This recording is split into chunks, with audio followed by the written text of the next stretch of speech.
Hi, in front of me is POCO M3 and today I would like to show you how you can open apps in split screen view on this device. Firstly, open any apps, for example Gallery and YouTube.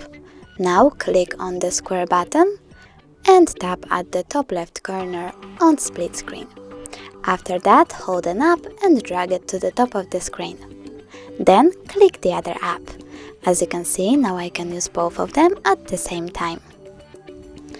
If you wanna go back from this mode, drag the first app upwards and tap home button. Thanks so much for watching. If you enjoyed this video, don't forget to leave a like, comment and subscribe. Bye!